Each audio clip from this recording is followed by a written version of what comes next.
Greetings, and welcome to the Gibraltar Industries fourth quarter 2025 financial results conference call. At this time, all participants are in a listen-only mode. A brief question-and-answer session will follow the formal presentation. If anyone should require operator assistance during the conference, please press star zero on your telephone keypad. As a reminder, this conference is being recorded. It is now my pleasure to introduce your host, Carolyn Capaccio of Alliance Advisors IR. Thank you. You may begin. Thanks, Christine. Good morning, everyone, and thank you for joining us today. With me on the call is Bill Bosway, Gibraltar Industries Chairman, President, and Chief Executive Officer, and Joe Lovecchio, Gibraltar's Chief Financial Officer. The earnings press release that was issued this morning, as well as the slide presentation that management will use during the call, are both available in the investors section of the company's website, gibraltar1.com. Gibraltar's earnings press release and remarks contain non-GAAP financial measures. Tables of reconciliation of GAAP to adjusted financial measures can be found in the earnings press release that was issued today. Further, please note that continuing operations exclude net sales and operating results of the renewables business, which was classified as held for sale and as a discontinued operation with the second quarter 2025 results, the EBOS portion of which was subsequently sold on February 20th, 2026. Adjusted results also exclude the net sales and operating results of the residential electronic locker business, which was sold on December 17th, 2024. The acquisition of OmniMax International closed subsequent to quarter end on February 2nd, 2026. Also, as noted on slide 2 of the presentation, the earnings press release and slide presentation contain forward-looking statements with respect to future financial results. These statements are not guarantees of future performance, and the company's actual results may differ materially from the anticipated events, performance, or results expressed or implied by these forward-looking statements. Gibraltar advises you to read the risk factors detailed in its SEC filings, which can also be accessed through the company's website. Now I'll turn the call over to Bill Bosway. Bill? Thanks, Carolyn, and good morning, everyone, and thank you for joining us today. We have a lot to discuss today. First, we're going to take you through our fourth quarter results, which are in line with our previously announced range. And then we're going to spend quite a bit of time on the OmniMax acquisition, which closed on February 2nd, how we're actually executing our integration plan, our core assumptions that we have built into our 2026 plan, and then we'll take you through our 2026 guidance. I think you'll hear me say this more than once today, how excited we are about the acquisition, as it really does accelerate our strategy to be a strong leader serving the building products market. In fact, with OmniMax, our residential segment will represent over 80% of Gibraltar's total business in 2026. So the segment, and hence the acquisition, play an important role in our 2026 guidance. So we'll get through that, and then we'll open up the call for questions and discussion. So let's get started with slide 3, and we'll talk a little bit about 2025. Fourth quarter results were in line with our previously announced top and bottom line ranges. We delivered 17% adjusted net sales growth driven by our metal roofing and structured acquisitions, offset by a soft residential end market, significant channel inventory right sizing, and timing of price cost alignment actions in the building accessories business. Lower new construction starts impacted the mail and package business, and we had AgTech project volume shift into 2026. Consolidated bookings continue to be strong in the quarter, with backlog up over 102% over prior year. We delivered adjusted operating margin of 10.8% and EBITDA margin of 13.6%, resulting in adjusted EPS of 76 cents. We generated $32 million in operating cash flow and free cash flow as a rate to sales of 9%. For the year, we delivered 12% adjusted growth to $1.14 billion. Operating in EBITDA margins of 13.3% and 16.3% respectively, resulting in adjusted EPS of $3.92. We generated $137 million of operating cash flow, ending with $116 million in cash for the full year and free cash flow of 8%. As I mentioned, we closed on the OmniMax International acquisition, and just last week we completed the sale of TerraSmart's EBOS business for $70 million. The sale process of our renewables racking and foundations business is ongoing, and we anticipate completing the process in early Q2. Proceeds from both transactions will be applied to debt reduction. So for 2025, to summarize, it was a year of solid growth despite some persistent end market challenges, particularly in our residential market.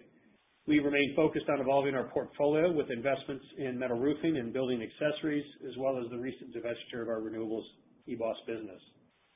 Now, we'll go into each of the business segments, and Joe's going to start with residential. Thanks, Bill, and good morning, everyone. Let's start with residential on slide 4. Our adjusted net sales for our residential segment increased by $15 million or 8.9%, driven by our metal roofing businesses, which were acquired last year and continue to perform well, driving overall segment growth. Total segment organic growth decreased 4%. Our buildings accessories business was down 2.7% in a soft market, coupled with channel inventory rightsizing.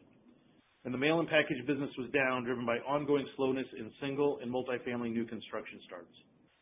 Turning to operating margins, adjusted operating and EBITDA margins decreased 320 and 280 basis points respectively, as we experienced cost deleveraging on lower volumes in building accessories and mail and package, as well as business and product mix, timing of price cost alignment actions, as well as integration investments across the metal roofing businesses.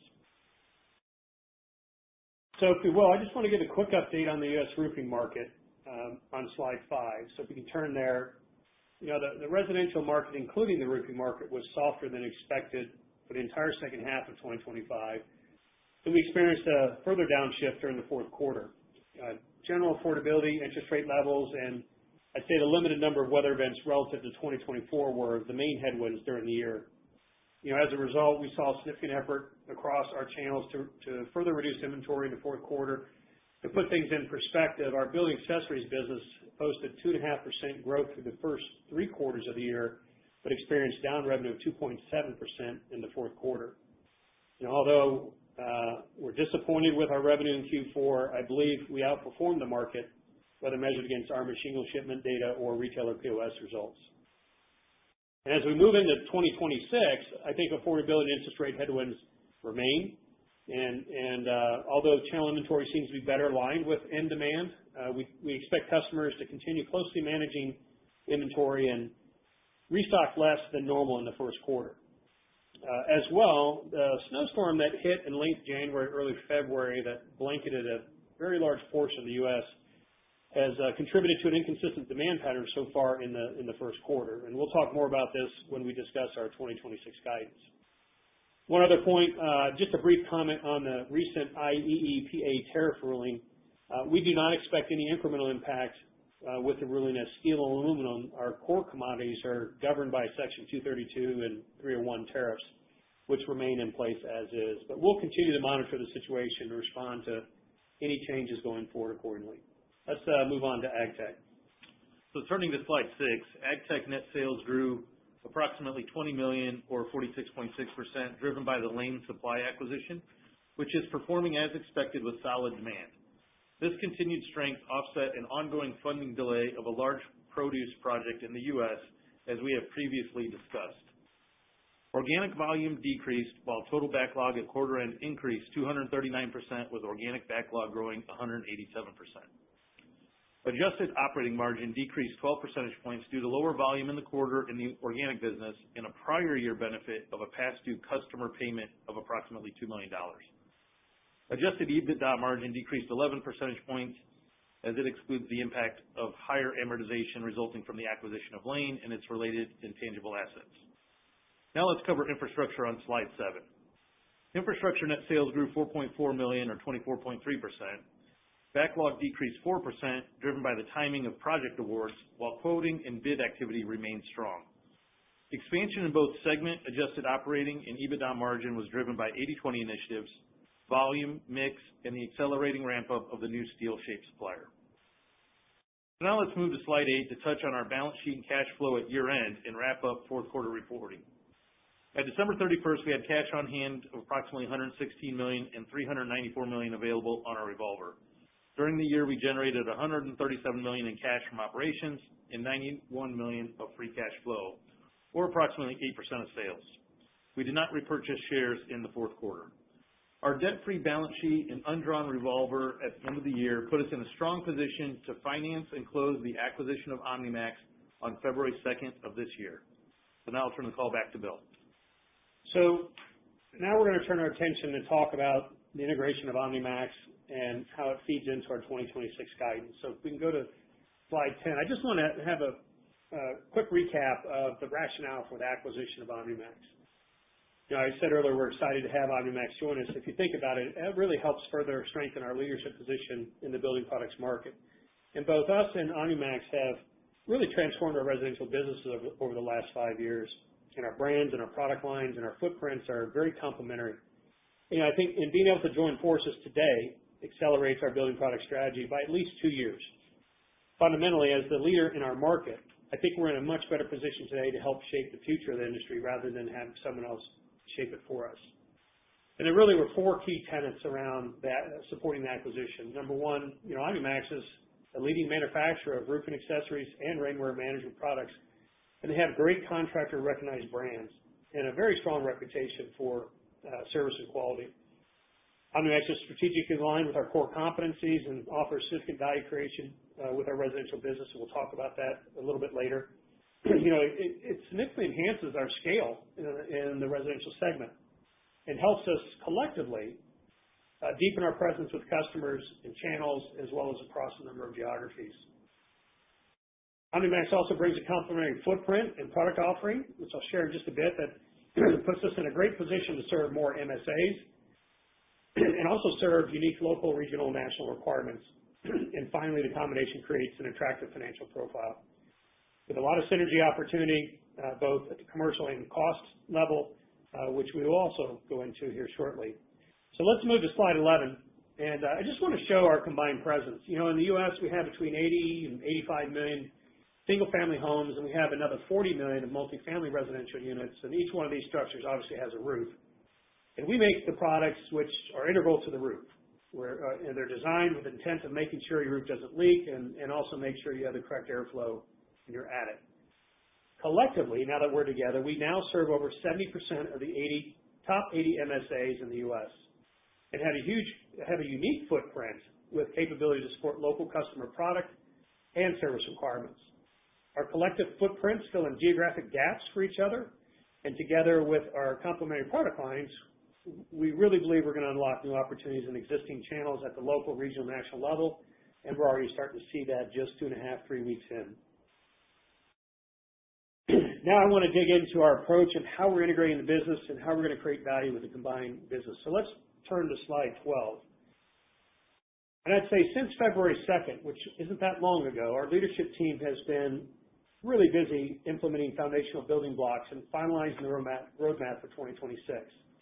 As you know, with any integration, the first step is to make sure the organization is stabilized, as it's a lot to take in for everybody in the business. So stabilization, ultimately at the end of the day, is effectively building common culture for the new organization. And to do this, I think it's important to know the starting point for the entire team. And so the leadership team, in just our second week together, asked the combined organization to participate in a survey focused on understanding the different ways that we work. And it's interesting, the results revealed more similarities across the team than not, particularly around strong customer orientation, collaboration, and a one-team mindset as well as empowerment. I think a lot of this may have to do with the fact that we're in the same swim lanes, that we're in the same industry, and we have a lot of good experience. Secondly, it's been important for the team to establish integration governance, which we have done through the existing OmniMax Integration Management Office. And third, once you start this journey, you have to have disciplined execution on a daily basis to get some wins and to build some momentum. As an example of a small but I think a really important win in the last 3 weeks is, we can now see daily order entry and shipments and delivery performance for each of our 39 locations across the combined company. It's a great first step in being able to track, measure, and address opportunities across the entire network. So now over the next 100 days, we are focused on a few things. Number one, organization transition, getting the structure right and building an ownership mindset across the team. We are also building integration discipline as we execute synergy capture and frame additional synergy opportunities. With that, we expect performance lift in our service reliability, our commercial excellence upgrades, and participation gains and margin expansion. And later in the year, we will turn our attention to optimizing our product portfolio using our 80/20 toolbox. Now, to dig into a little bit more detail of the first 100 days, let's move to slide 13. Prior to the close, we actually had about 4 weeks to prepare for the day one launch, while simultaneously putting some of our foundational building blocks I just mentioned in place. Fundamentally, we had to establish the leadership team and name our business leader, which we'll review here on the next slide. We had to prepare an integration office and integration governance to support the IMO and workstream teams for this effort. We also finalized our 20 work streams and identified the team leads and sponsors for each. We developed a financial baseline and synergy targets for the organization, and obviously we had to create and execute our day one plan, which effectively went very well. We had internal communication plans launched simultaneously across 39 locations where we had representatives from both Gibraltar and OmniMax present for 2 days to answer questions and support the local team. We also launched external communications with suppliers and customers, all which went well. We are now just a few weeks into our 100-day plan, and we are very active. We have established the leadership team, as I mentioned, and we will soon be finalizing and implementing the structure and roles for Level 2 and Level 3 managers in the organization. We have also established 2026 performance targets, finalized the highest priority synergy initiatives, and aligned goals and incentives for the team. Our functional teams are also very focused on their highest priority initiatives within their functions and across other functions as well. After a successful first 100 days, we'll start to transition from an integration focus to more of a transformation focus as we move from integrating the two businesses to further transforming the way the combined business will operate going forward. Let's move to slide 14. And I want to share with you the building products structure and the team. This is an excellent leadership team. It's led by John Krause, who is the CEO of Gibraltar's building products business. John's team is built with strong leaders from both companies, and we are very fortunate to have great and experienced leaders overseeing each function of the business. The team has broad experience in building products and understands the market, customer, and competitive landscape. The integration and transformation office you see has been a critical part of the OmniMax operating structure and culture for the last 3 years, and it will continue. We have supplemented the IMO with an experienced third-party advisory team that has also worked with OmniMax over the last 3 years and has familiarity with the team and the business.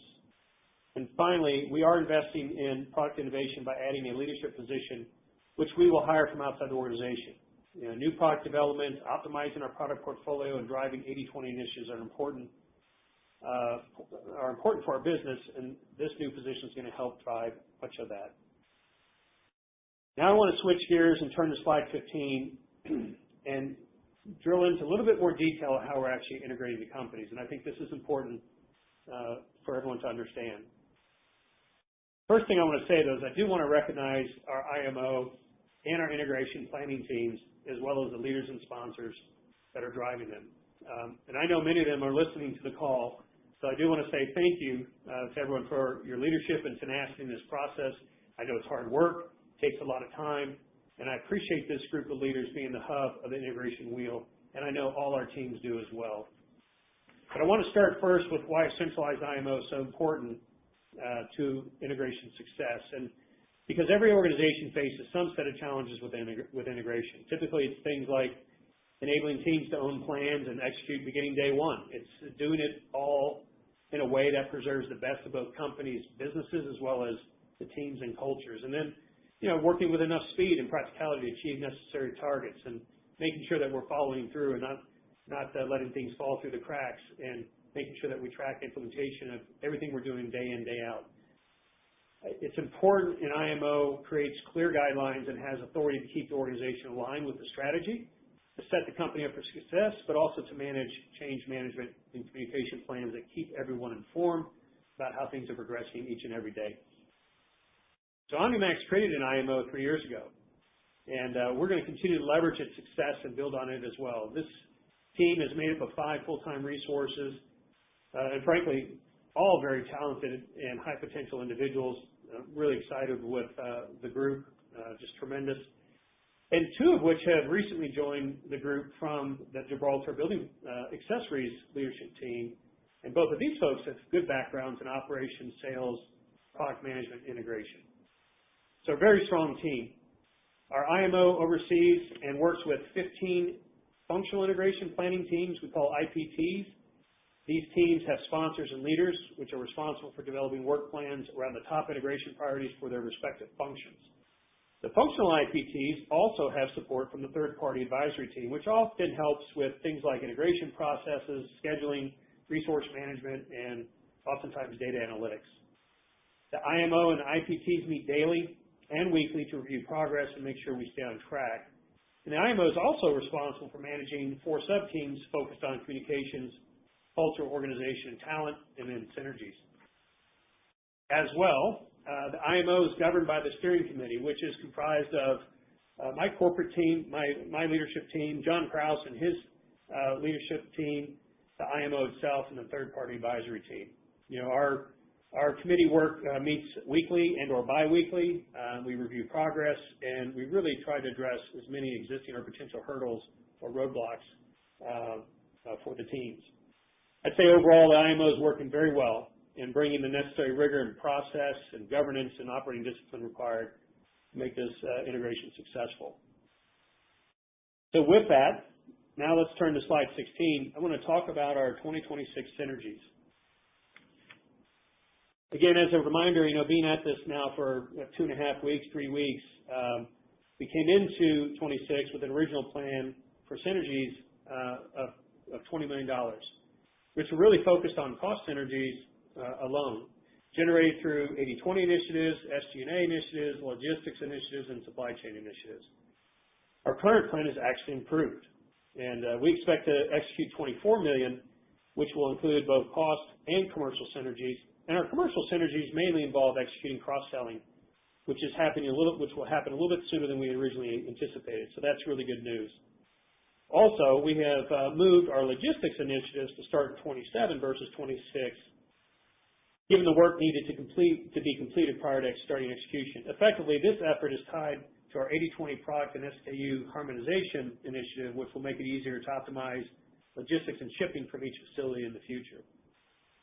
Now, of the $24 million implemented in 26, we'll realize just over $15 million of that in our full-year EBITDA results, and that is in our guide.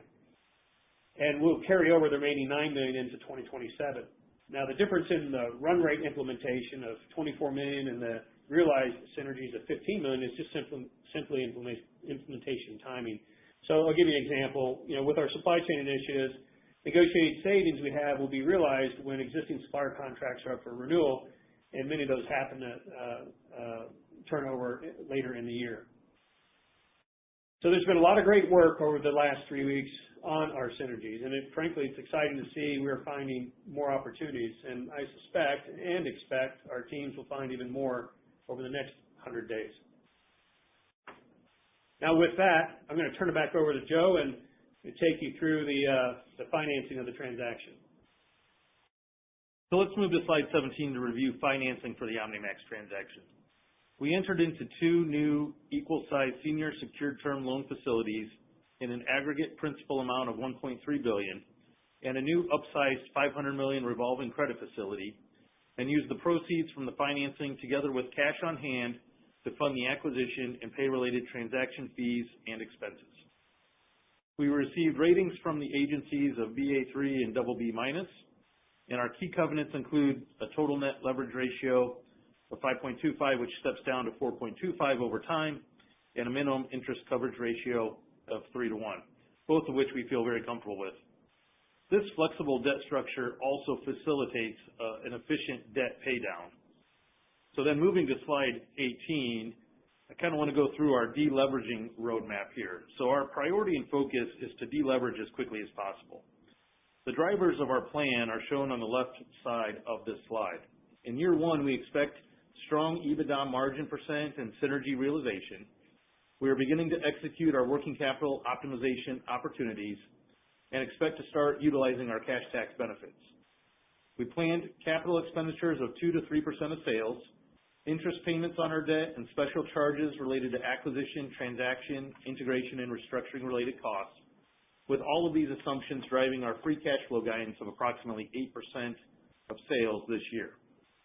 Following the recent sale last week of our renewables EBOS business for $70 million, we used those proceeds to pay down debt, and we expect to be below $1.1 billion of net debt at the end of the year.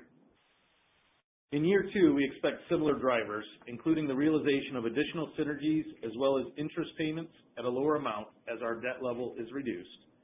In addition, we do not expect the same level of special charges, all of which we would expect to drive free cash flow of approximately 10% of sales and our net debt to below $900 million. We also have possible liquidity from additional non-core asset divestitures. In terms of the timing of deleveraging, the graph on the right shows our planned path, and we're targeting a leverage ratio of approximately 2.5 times adjusted EBITDA in 24 months to close, or first quarter of 2028. During this period, our capital allocations will be focused on funding the growth of our business through capital expenditures and on debt reduction. So now let's move to slide 19 to talk about 2026. Given all the moving parts with the acquisition of OmniMax, we thought it was important to provide some 2026 key assumptions up front and provide the right context as well as highlight some important considerations. So first, OmniMax delivered good full year 2025 results in both revenue and adjusted EBITDA. As a reminder, OmniMax made 2 acquisitions last year, one early in the year and one later in the year. So their reported revenue for 2025 was approximately $518 million. But adjusting to include the full year benefit of those acquisitions in 25 and to exclude special charges related to acquisition, transaction, integration, restructuring, and other related costs, OmniMax's 2025 revenue was approximately $566 million, and adjusted EBITDA was approximately $109 million. More broadly, within residential, we see a continued soft market in the first half, improving in the second half.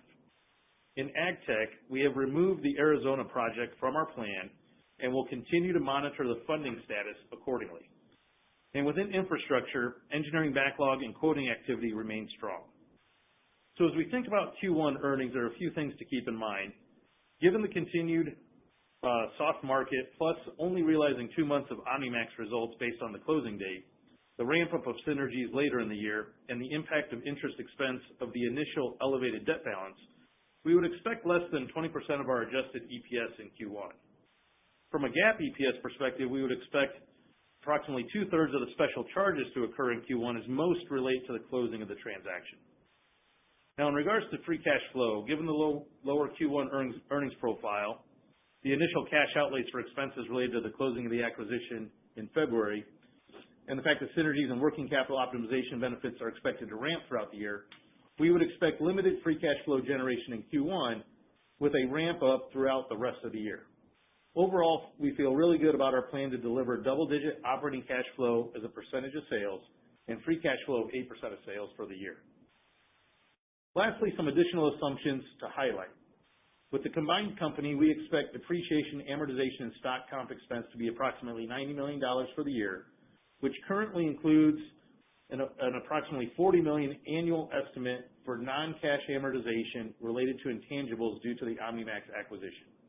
We anticipate approximately $50 million in special charges related to acquisition, transaction, integration, and restructuring costs, and we expect greater than $70 million in interest expense, financing, and commitment fees, which will be dependent on the timing of our debt repayments and interest rates.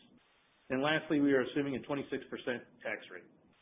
So having covered some of the key assumptions and considerations, let's move to our 2026 guidance on slide 20. For continuing operations, we expect consolidated net sales between $1.76 billion and $1.83 billion, compared to $1.14 billion in 2025. We estimate the benefit of OmniMax in 2026 of approximately $570 million of revenue for the year, which would help drive approximately 57% growth at the midpoint and approximately 5% organic growth. Adjusted operating margin between 12.6% and 13%, compared to 13.3%. Adjusted EBITDA margin between 17.6% and 17.8%, compared to 16.3% for 2025, for 140 basis points expansion. The expected contribution from OmniMax plus synergy realization, which will occur both within the legacy OmniMax and the legacy Gibraltar businesses, is approximately $70 million for adjusted operating income, which includes the estimated non-cash impact of the intangibles amortization that I previously mentioned, and $120 million for adjusted EBITDA. GAAP EPS between $2.40 and $2.80 compared to $3.25 in 2025, including the expected impact of special charges related to the acquisition, transaction integration, and restructuring related costs. OmniMax remains on track to be accretive to adjusted EPS in 2027, the first fiscal full year post-close. Given the contributions of OmniMax and synergies and the expected interest expense and finance fees, OmniMax is slightly dilutive in 2026 of about 9 cents per share. So our adjusted full year EPS guidance is between $3.65 and $4.05 compared to $3.92 in 2025, and our free cash flow guidance is approximately 8% of sales. So now let me turn it back over to Bill. So wrapping things up, just want to reiterate a few key takeaways from our discussion. Number one, first, we are conservative in our plan given the residential will represent 80% of Gibraltar in 2026, and our assumption that the residential market will remain soft, particularly in the first quarter, maybe the first half. Q1 will be our lowest earnings quarter given our highest debt balance immediately post-close and acquisition charges absorbed in the quarter. Q1 free cash flow will be limited, but given a lower earnings profile, our transaction closing expenses, and the timing of working capital benefits, we do expect double-digit operating cash flow for the year as a percent of sales. I think fourth, integration is very organized and active with much accomplished in our first 24 days. The leadership team is in place, the IMO is up and running, and the 20 IPTs are in full swing with leaders and sponsors. 5, we're ahead on synergies, $24 million of run rate synergies, 4 more than the original plan will be implemented with $15 million flowing through to EBITDA starting in Q2 and accelerating sequentially through Q4. And finally, we maintain a clear path to 2.5 times leverage by the end of 2027. So a lot to take in there with the change in the business and the acquisition of OmniMax. But with that, let's open up the call for questions and discussion. Thank you. We will now be conducting a question and answer session. If you would like to ask a question, please press star 1 on your telephone keypad. A confirmation tone will indicate your line is in the question queue. You may press star 2 if you would like to remove your question from the queue. For participants using speaker equipment, it may be necessary to pick up your handset before pressing the star keys. One moment, please, while we poll for questions. Thank you. Our first question comes from the line of Daniel Moore with CJS Securities. Please proceed with your question. Thank you. Good morning, Bill. Good morning, Joe. Hey, Dan. Hey, Dan. So just to elaborate on the residential outlook, softer in H1, some recovery in H2. Overall, you're expecting the market to be roughly flat, up a little, just any details there, and how should we think about your ability to increase participation, year one as you put these two businesses together? Yeah, thanks, Dan. So, I'd say we came in, we built a plan around a marketplace that is described as you said. I think, volumes are going to be down a little bit in Q1 and Q2, and then there are some green shoots that are happening out there. It's been a little bit challenging in the first quarter. I kind of referenced this.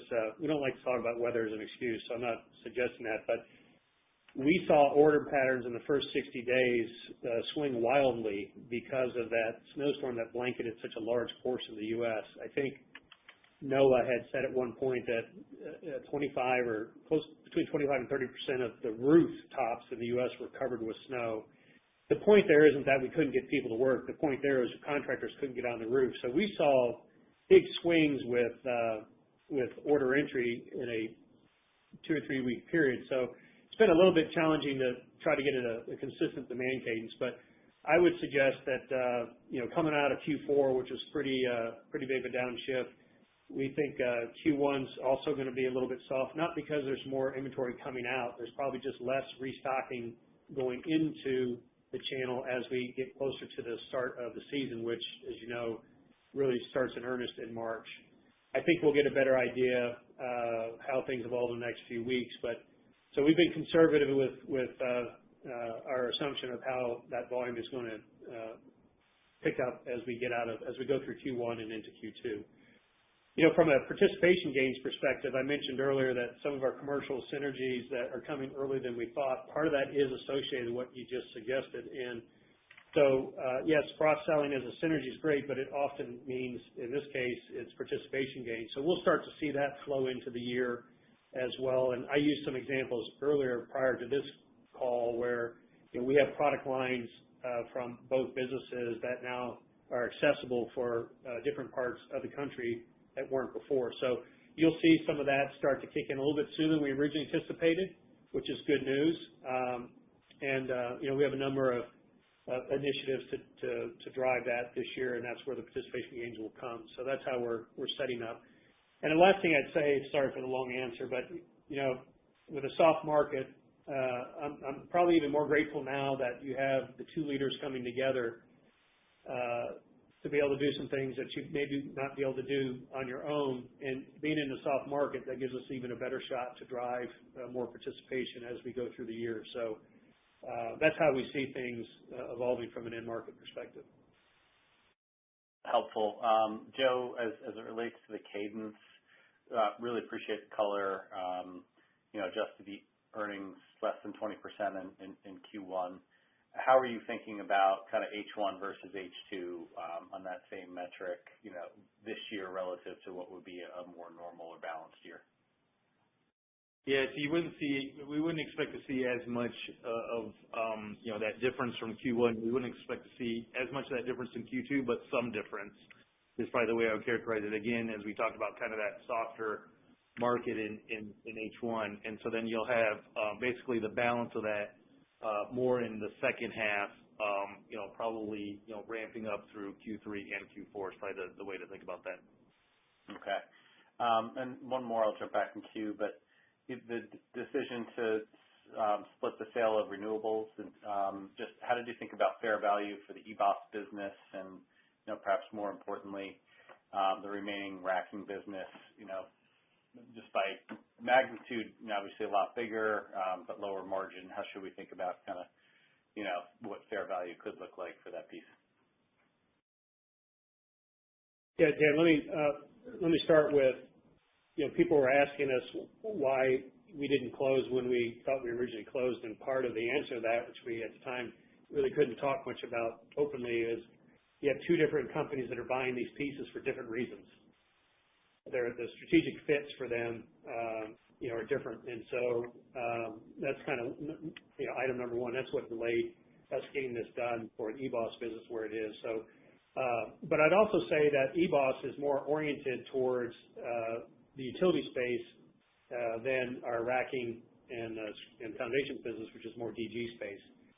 And so, margin profile of the EBOS business is pretty strong. And to your point, the racking business lower than that. And so as you think about as we've gone into disc ops, and you can see as over time as we've tracked and taken right down to quarterly, you'll get an idea of what the overall valuation of the two is.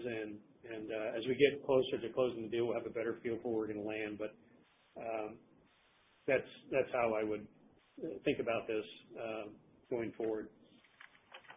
Yeah, got it. And then just lastly, Joe, the free cash flow, 8% of sales, is that inclusive of the $50 million integration expense and any other kind of non-recurring charges this year? Yes. Perfect. Thank you.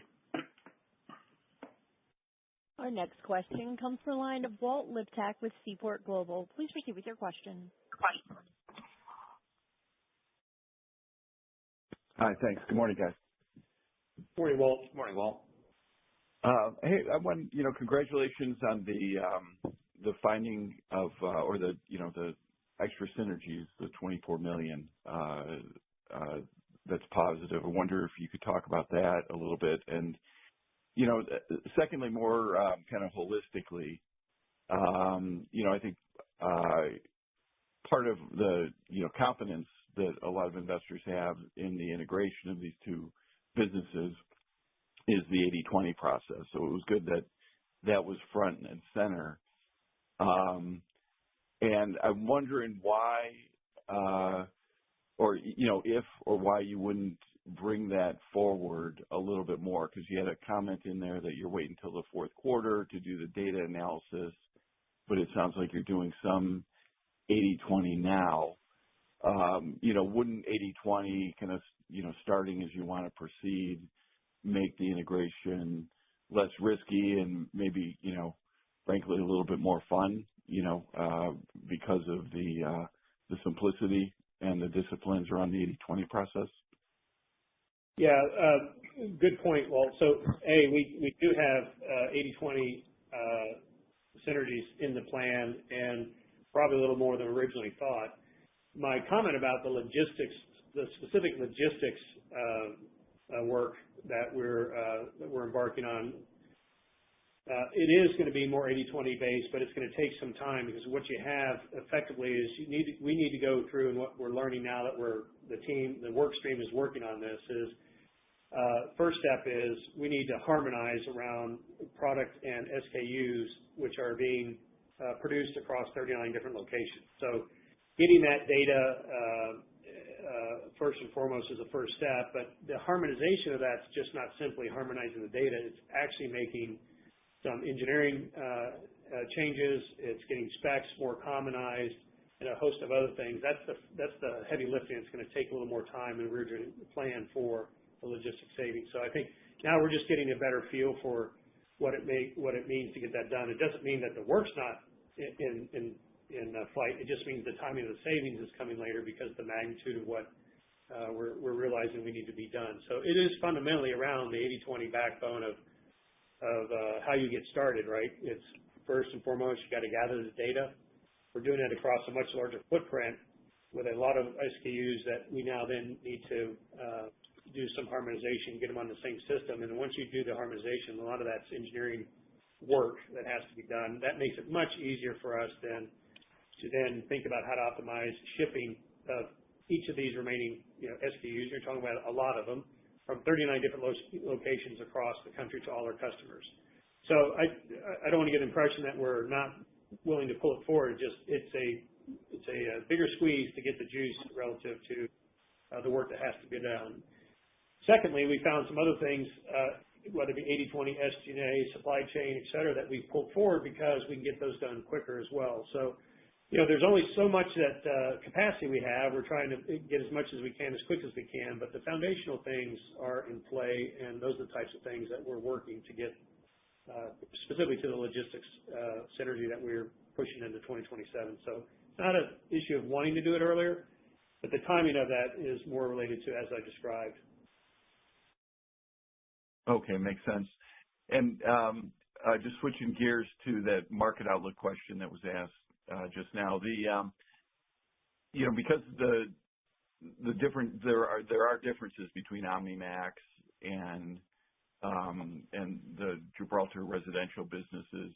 Are the sales growth rates similar between the two businesses? Are you expecting the same growth, or is one expected to grow faster than the other, realizing that, probably after this year or at some point this year, you're going to have a combined entity all on the same systems and all the same organization. But is there a difference either regionally or product or, something that changes the sales growth trajectory for the business?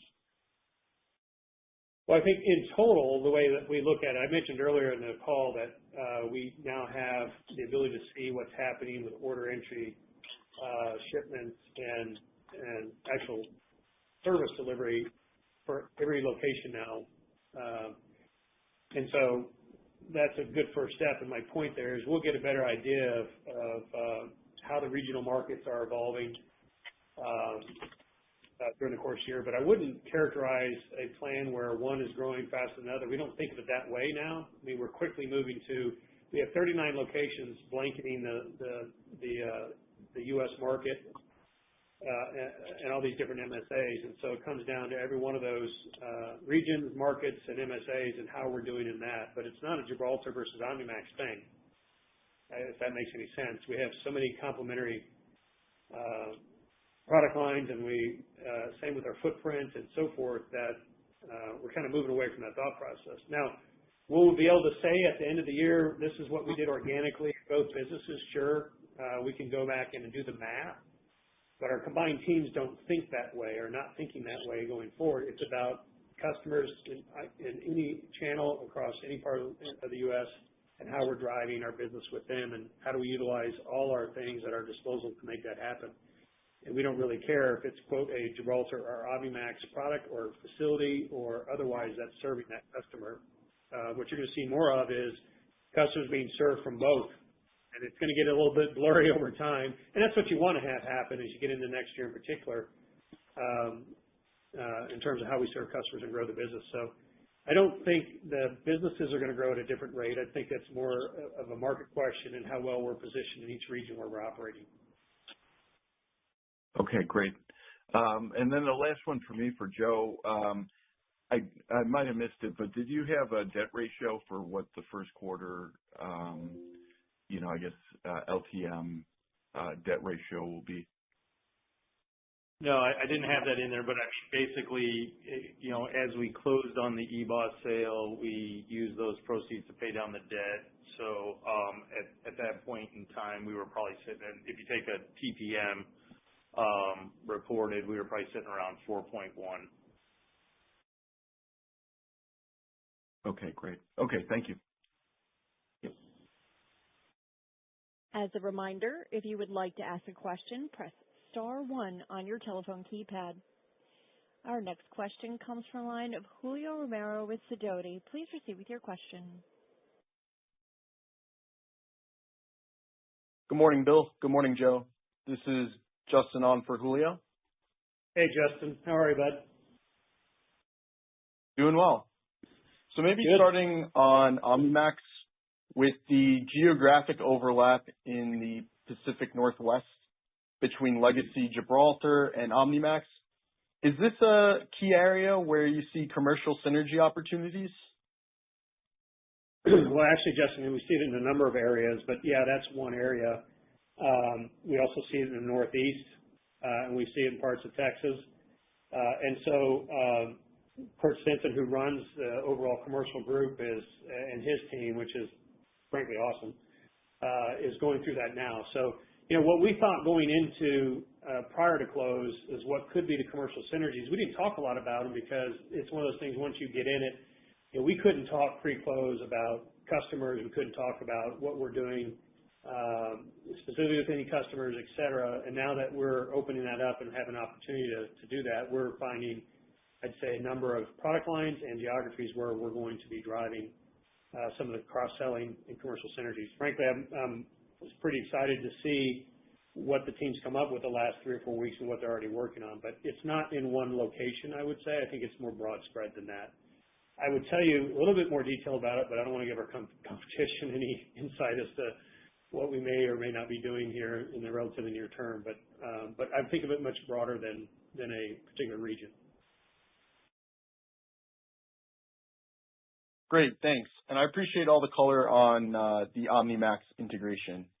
But maybe talking about that a little further, can you talk about the investments you've made on digitization and how they can help with accelerating the integration?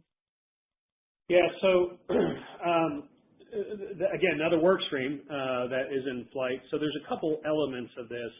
One, if you recall, from the Gibraltar side, we've been finishing up our SAP implementations at the same time as OmniMax has brought folks on.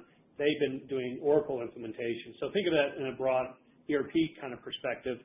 But being able to quickly stitch together data from both of these systems feeding in is where there's been some effort. That was the reference I gave you earlier about, it's refreshing to see after just 2 weeks, 2.5 weeks in, we can see our order intake, we can see our sales, and we can see our plant performance, delivery performance for each of the 39 locations. So where the team has listed a priority of where they'd like to stitch together things first so we can actually run the business that much better. John and his team have a very laser focus on where we want to elevate our performance.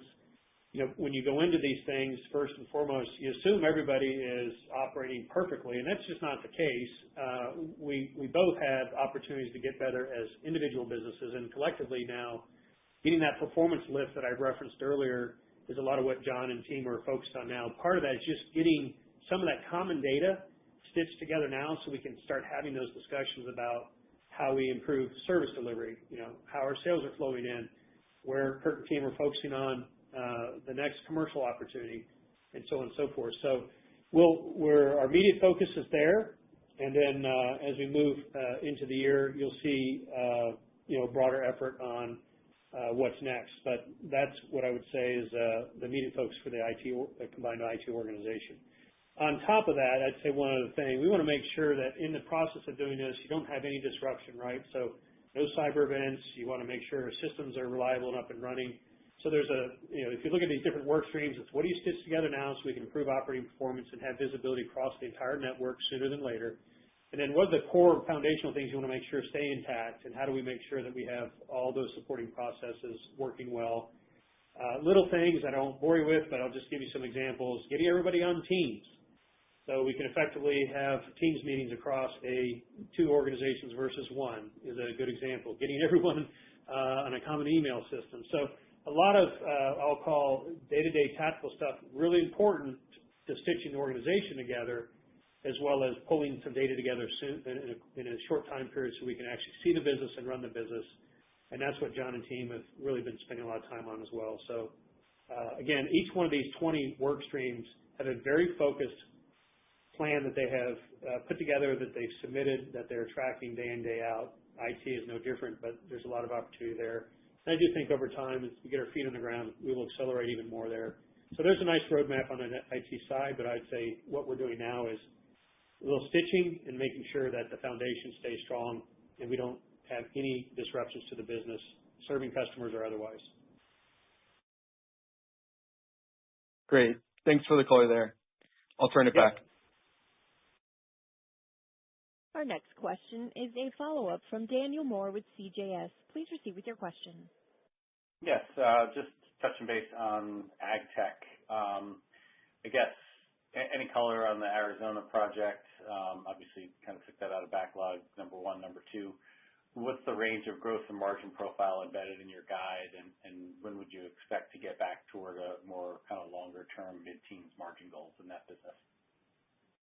Yeah, so first down on the Arizona project, I think we've all been frustrated with the timing of the financing and the USDA loan guarantee for it and so forth. And so we just made a decision, let's pull that out, let's go replace it. Joe had mentioned if you took out that out of the backlog was still up 43%. We didn't actually get the Arizona project until March. So if you kind of do the math, you'll see the backlog grew quite nicely without it. So effectively, we're replacing that with other things in the year. We'll be double-digit margin this year. We feel good about that. That's how we built the plan based on the projects we have in our CEA business. To put things in perspective, every project we have right now that's booked is in flight, and so it's kind of taken some of that variability out of the plan, if you will. And then on the traditional commercial side of the business, there's a tremendous amount of activity and projects coming through. So we expect a good year out of from the group.